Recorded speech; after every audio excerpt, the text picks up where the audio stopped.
বিসমিল্লাহ।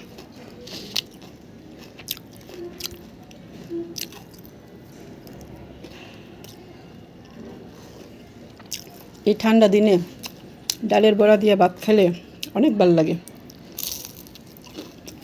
এত ভালো লাগে মশমশা ডালের বড়া। আর এই মাছটা আমার খুবই পছন্দের একটা মাছ, ট্যাংরা গুলাইয়া, অনেকে গুলচা মাছ বলে, বইয়ের বাসা গুলচে মাছ, খুব ভালো লাগে। আর পনির, এটা তো আরও পছন্দ।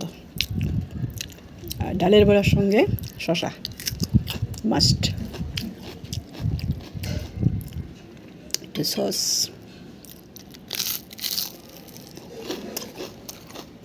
তো এইটুকু ছিল আমার ভিডিও। সবাই ভালো থাকবেন, সুস্থ থাকবেন। আল্লাহ হাফেজ, বাই। আসলে প্রত্যেকটা খাবারই আল্লাহর নিয়ামত, কারণ এত মজা লাগে আমার কাছে এই পেঁয়াজু, খুবই ভালো লাগে। ডালের বড়া বা পেঁয়াজু আল্লাহর দেয়া প্রত্যেকটা খাবার নিয়ামত।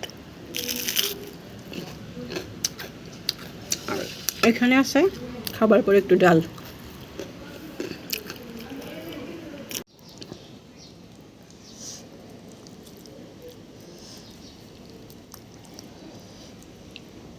আমার এই মাছটার মধ্যে দেখেন কি সুন্দর ডিম হয়েছে, ডিমটা অনেক মজা।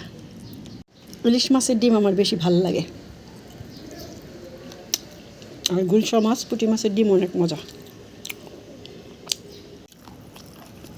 আল্লাহর নিয়ামতের শুকর আদায় করলে আল্লাহ নিয়ামত দিয়া ভরপুর করে দেয়, খাবার দিয়া, রিজিক দিয়া। কাজে খাবারের পর নিয়ামত, আল্লাহর নিয়ামতের শুকর আদায় করলে আল্লাহ রিজিক বৃদ্ধি করে দেন।